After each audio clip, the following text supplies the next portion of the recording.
Welcome back to OT Between the Sheets, a podcast designed to have uncomfortable conversations foster pleasurable outcomes. I'm your host, Nicole, an occupational therapist, pelvic health specialist, sexologist, educator, entrepreneur, author, kink enthusiast, cat lover, and all-around conversationalist. My partner and co-host, Jazmine, and I will be discussing various sexuality topics that the average person might not know about, fully understand, or feel comfortable enough to talk about with others.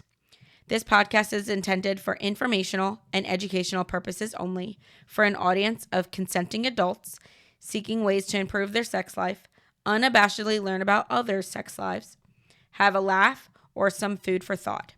These conversations are with, for, and about real people, regardless of race, sex, gender, orientation, relationship style, ability, body type, or intellect. Some discussions may be more explicit than others, as well as more uncomfortable than others. Listeners' discretion is advised.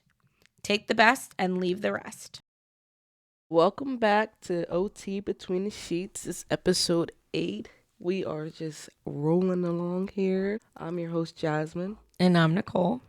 Nicole, how are you? How was your weekend, Nicole? Listen, we had a time. A time was had this weekend. We had a good ass time. Shout out to my family because this weekend we actually went away from New Jersey to celebrate my birthday. As you guys know, Nicole's very busy and she had a dance competition my birthday weekend. So we chose this weekend to go away and do things for me as my birthday. And my mom, my grandma, my godmom, they all went with us to Baltimore and we had a great foodie weekend. Yes, we did. All of the good foods. The food in Baltimore, we got to get back. We got to go back soon because that food was so good. Yes, it was. We thought it was going to be a terrible weekend because it was rain in the forecast the entire week, literally all the way up until Thursday night before we left. It was supposed to rain all weekend, and it turned out to actually be a really great weekend. It didn't rain on Friday while we were driving down, and then it was supposed to rain all day Saturday. So our original plan was to go to DC on Saturday to see the cherry blossoms and do the festival, but it was supposed to rain. So we didn't get up. We ended up staying in Baltimore and just making it a foodie trip. So I think Saturday morning we woke up, the sun was out. Yeah. And we were like, what the fuck? Where's the rain? And then for a second, we were like, do we make the trip? And they were like, nah, because our luck. The Lord said to enjoy this lovely weekend in Baltimore. Which was great. I mean, there was no complaints on my side. Absolutely none whatsoever. Friday night, we went to Poppy Cuisine. When I tell you 10 out of 10 recommend, that food was so great. The service was even better. Yep. And y'all, quick. When I tell you, you barely had time to scratch your ass between when the appetizer came out and when your regular food came out. That is how quick these people were. And it was beautiful. I put my order in and then I turned around. My food was here before my drinks was there. Yep. And it wasn't like it was stale or anything. This was hot, fresh food. Like, how are y'all cooking this food up so fast? Right. It makes it's almost like, did they have extra cooks in the kitchen? Or were they just like making all the orders and as soon as someone ordered it, they were like, yup, here you go. I don't know. But I don't know what kind of assembly line they got running back there at Poppy Cuisine, but keep it up. Assembly line. That was amazing. That was some great food. Absolutely. So that was our first night. And then, we went back to the hotel, had some drinks and played some games, which was fun. Yep. Y'all know Nicole is a game girl. Absolutely. Nicole, and I won. Oh, no, I didn't win that night. You lost. I didn't win that. You lost. You lost. Let my mom tell you she lost. I was going to say, shout out to Mama Young because I very much talked a big game and still lost. Lost the first night anyway. But y'all know she had a couple games on deck. If y'all ever seen our house, there's games. There's lots of games. So that was that. And then the second day, Saturday, we went to Cracker Barrel for breakfast. I think this was Nicole's first time. No, it wasn't. Because I love their corn, remember? Oh, yeah. But not for breakfast. Yeah. I'm not a breakfast girly, I'm really not. And what I wanted, they didn't have. And so I just ordered chicken fingers. Worst idea. Chicken fingers and fries. Grown adult. Yes, I did. And But shout out to Nicole for hating eggs because we don't have to pay these ridiculous prices for eggs. okay, you're welcome. I love eggs, so. I like hard-boiled eggs or deviled eggs. That's it. But anyway, so we went there and then we decided to walk around Baltimore. We went to what was it called? The Wax Museum. yes, the first national Black History Wax Museum. Yeah, it was interesting. It was interesting. Yeah, it was definitely interesting. It definitely made you think, I'm not out here getting political by any means, but as they try to erase history, it makes you really think like, oh damn, like this shit really happened. Right. So it was a good topic conversation starter that we had, which was nice. I like the museum because not only do you get the prominent figures in history and they are publicized, but this museum highlighted things that you did not see. I did get scarred on one of the little exhibits within the museum, but it shows you like the raw and dirty version of what our ancestors have went through and how they were treated and the steps and how many people were involved in getting to where we are now. Just not even saying like, hey, we're here, but we're not done. We still got more steps to go. Like we are in the midst of more history that we're making. It's history being made every single day. Exactly. Yeah. So that we thought that was a really good, not even something that was on the list of places we were going to go, but when we looked up places that were recommended, that was one of the places. So we were like, I think everyone should check it out if they have the chance to go. It's not, highlighted like, in DC there's all these museums and the Great African American Museum. Yeah, like this was it's not highlighted like that. This was in a random neighborhood. Mm-hmm. We pulled up. I thought we were going into a crib. Yeah, because like a building on the corner was in the middle of homes, and I'm like, I think we're in the wrong place. And then you get there, the museum is not large. It's not a big museum, but when you walk around and you actually start reading everything that's in that museum, you're just like, wow. They jam packed a lot of history in that tiny. Well, it's not tiny, but that building, they jam packed a lot of history. Yeah. And then the wax figures themselves. Now, this ain't no Madame Tussauds where everything looks exactly like it. Okay. Let me just put that out there. Listen. You ain't getting Obama in all of his features. You're getting Obama. You squint your eye, close a little bit. You see Obama, but for the most part, all of these figures represented who they were supposed to be. Exactly. To an extent. Exactly. And then you get the history. Like, you see how they were on a slave ship and the conditions that they had to go through. Yeah. Boom, right off the bat, that's the first thing you're looking at. Yep. And then they go in what appeared to be chronological order, which I thought was really cool. Right. Because then it really got gave you a little like history taste without throwing too much at you. So if you have a minute, go. If you're in Baltimore, go check it out. Check it out. It's definitely worth an eye opener. Like, absolutely, and they're also trying to upgrade it too. So which I think they could use the extra funds if you had it. So. It was great. I think everyone should go. Absolutely. So after that, we went to the couple's tea house, and y'all, let's get into it real quick. My lovely girl here swears she be knowing what she doing and where she going. And so she put these directions in. We get out, we start walking, and then she's like, nah, I don't think this is it. It's actually saying it's nearly a mile in the opposite direction of where we were walking. 0.9 miles, y'all. First of all. Up a hill. Hell no. First of all, let's get into the fact that there's two locations. So the location that I put in is the actual location. The second location that popped up was their original location, which happened to have closed down. So if we would have walked there, we would have been pissed. I'm telling you, especially because they closed down literally the week prior. Right. So I put in the right place. Mm-hmm. That's what popped up, and that's where we needed to go. Mm-hmm. And it was on the harbor. So if you ever been to Baltimore Harbor, the inner harbor, they have that little shopping mall area. Yeah. And right by the National Aquarium. Yeah, it looks like they're trying to build up. So it was inside of that mall area, which was great because we also got a chance to like walk around and see things. And Now, I've been to Baltimore Harbor, and it has changed drastically since the last time I remember going. Because I remember there was like an ESPN zone over there. There was a Barnes & Nobles, which Nicole swore Y'all, up I and was down. hot. I wanted to go to that freaking Barnes & Noble so bad. They fucking closed in 2020. So, yeah, there has been places that I was thinking was there that's not there anymore. But it was still, it was a nice day. There was no rain. It wasn't cold. Right. So we still got to walk around. But this tea place. And listen, I was there for the vibes alone, let alone the fact that I am not a tea person. Like, I'll drink it to drink it. Every once in a while I want to play the I'm healthy role and take the tea over the coffee. We playing the healthy role right now. So just I'm trying to play the healthy role and drink the tea instead of the coffee. But like, when you walk in this place, the owners were fabulous. The atmosphere was fabulous.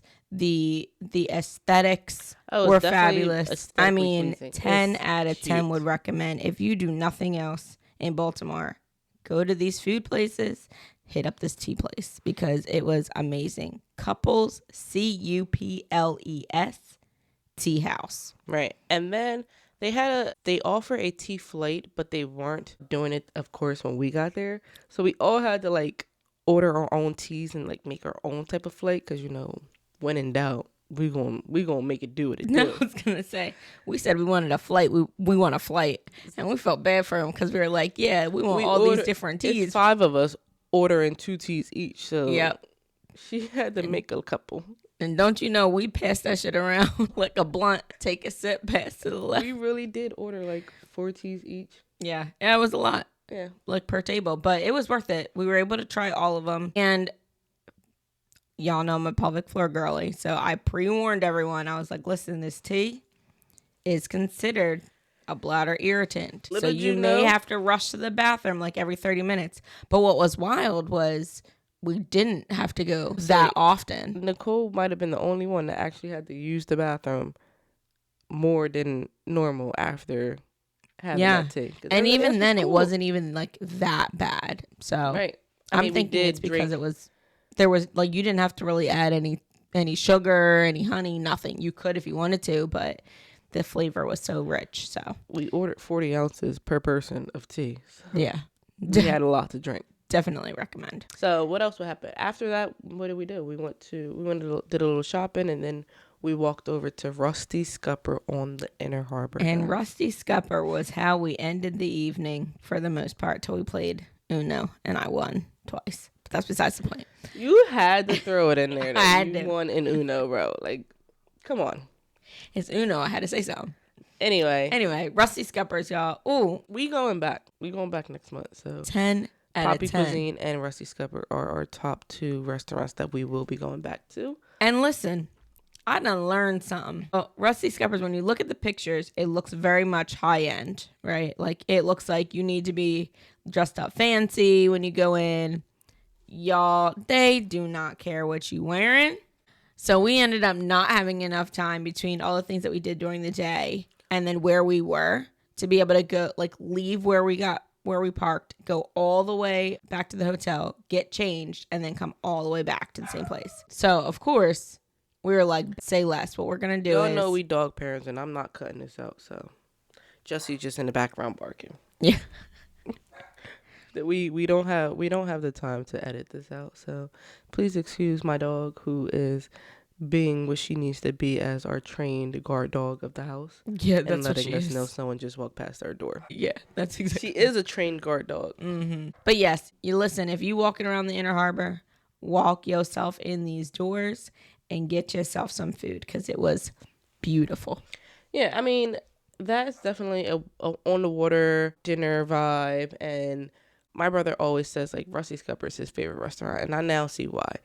That food was just very good. It was a very good meal. I wish there was some other items I wanted to get. Y'all know I love oysters. Oysters is my vibe, but I didn't get it. We ended up doing a lot of crab things, so we got some crab cakes and crab dip, a crab pasta.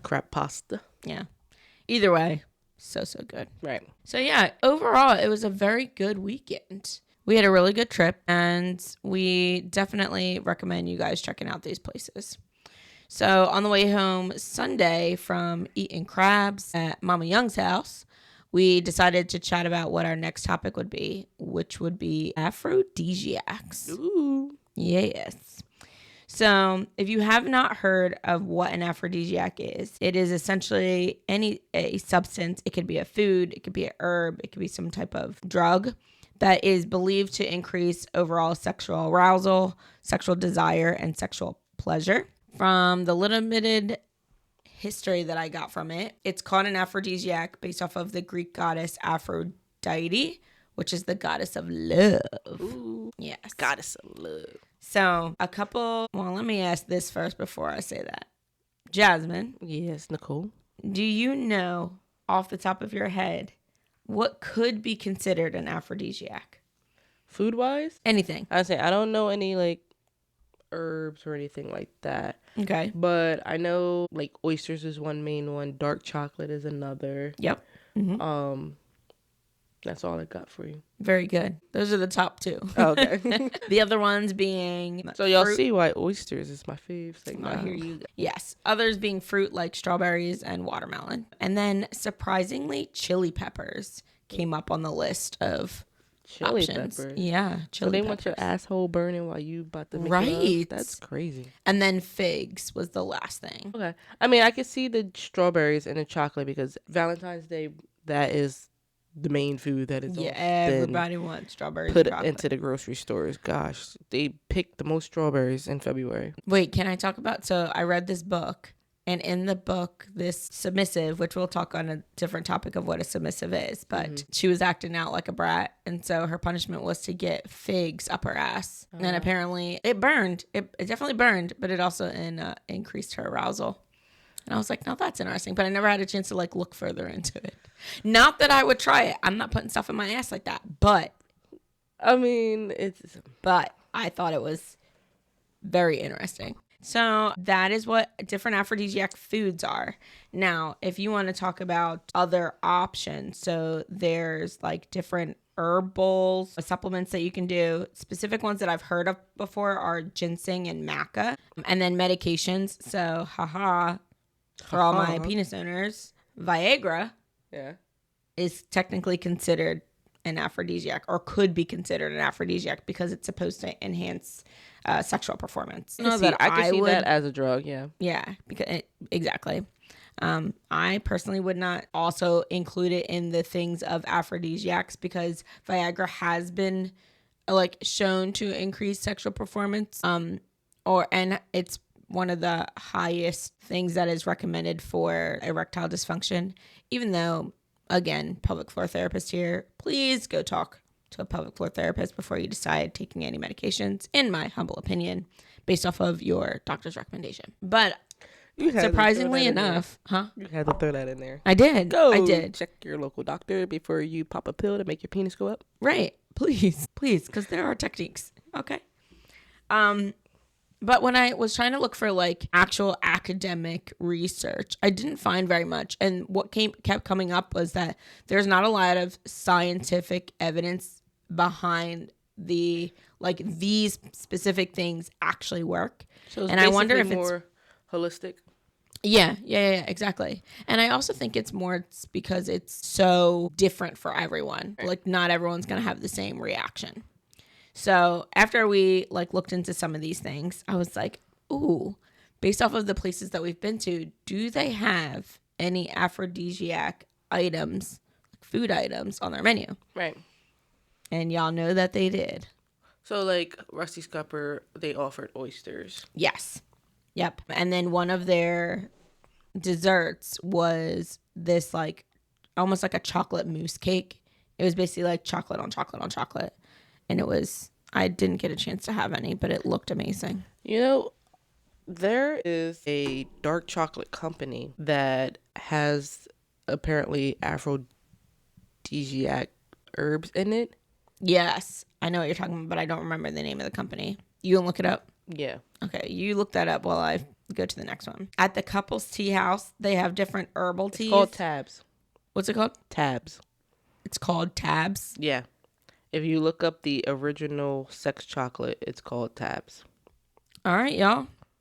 We might have to get a little some of that and come back with some feedback. The other companies that are meant to help is a company called Blue Chew. Okay. Hims for Men, Tabs, Hello Cake, and Mood. Interesting. Tabs is gluten-friendly, vegetarian, dark chocolate. Okay. What about for my dairy girls? Does it say anything about dairy-free? No. No? Okay. We'll work on it. We're trying to be inclusive for everybody so you can try it out. Listen, we'll try this out for y'all. Don't know when, but we will try it out. So y'all don't have to. And we'll give some feedback. Right. Our recommendation, So the Couples Tea House. So on their website, it only shows that they serve herbal teas. When you're inside of the store, they explain better like what's in each tea. So the specific herbs, again, that you want to look for are ginseng and maca. I'm not sure if they have either of those in there. I vaguely remember a ginseng tea, but I could be very wrong about that. It could have also been ginger.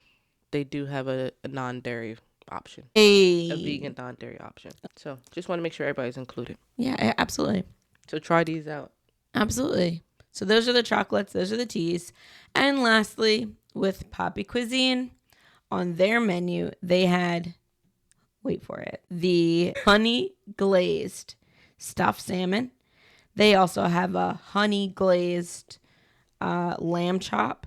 Woo, that lamb chop, that honey jerk glazed lamb chop, when I tell you that thing was just, that was it. That was it. And honey was the last thing on the list of aphrodisiacs. And I was like, well, people be adding honey in their tea. You can add honey in a lot of different foods. Okay? So the bees are not out here just pollinating flowers. They also out here stimulating sex drives and arousals and desires with the products they produce. So if you have a chance. For all you men out here who pick up those honey packs that's supposed to help with their increase of your sex drive, let me just tell you, it is not FDA regulated and it is not proven to actually help. It is just something that has been fantasized and publicized, but it's actually not doing what it's supposed to do. So why we put it on the list then? Because you said honey, and honey pack is one of the most popular supplements right now. Oh yeah. You ever see those videos where they like, when you want to do like a sexual, what do you want to call it, encounter with your partner, and you add foods, strawberries and whipped cream, chocolate sauce. Mm-hmm. Honey is always the next one in there. Yeah. So because of its sweet properties. But again, there's very little scientific academic evidence that talks about food options. Now there are some that talk about like different herbs, but I have not read those, so I won't say too much on that. But I found those to be very interesting. So if you guys are looking to like just add a little spice through foods and meds and herbs, do some research, because there is a lot of things that's popping up on TikTok right now that you can see, or Instagram or social media that's being publicized, but you want to make sure that you're putting things in your body that's actually healthy for you. In your body, on your body. Looking off someone's body. Exactly. Now, if you want to add some honey and strawberries and chocolate sauce. Natural raw honey. Right. These honey packs have addictive drug chemicals to it, which is why people believe that they're actually working when they're not. That would make sense. Okay. Well, yeah. So that was our very brief, y'all, we made it brief, 30-minute presentation here. This is crazy. I know, it never happens. Don't expect it often, because I enjoy talking. But I do find the topic of aphrodisiacs to be interesting when you're talking about increasing libido, increasing sexual desire, attraction, pleasure, adding different types of sexual behaviors to your Rolodex of options. That is such an old lady term. Nicole is really an old lady trapped in a 32-year-old's body. So your Rolodex. The Rolodex of options. So you know what? Get out here. I just gave you a couple options to try to research for yourself. Right. So you guys should now be on week 2, position 2. Now we're adding more to the bedroom for y'all. Yep. We are In filling that y'all. position, I need you to add some chocolate sauce, some honey, and add some strawberries to the titties as well. We are filling your little nightstand with extra things you should be adding. So position 2, strawberries on your titties, cream on your titties, whatever. Get some aphrodisiacs in there. I recommend some food, aphrodisiacs versus medications or herbs, but to each his own. Exactly. And make sure, if you're not sure or you have an allergy, it's not worth it. Okay. Try it. My girl here might love oysters, and I also love oysters, but I am very much allergic to oysters, and I just can't have them anymore.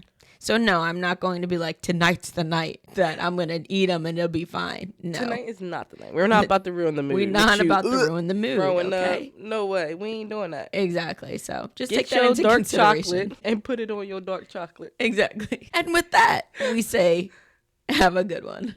Catch y'all next time on OT Between the Sheets, 8 p.m. Eastern Standard Time. Thank y'all for listening. Bye. We out.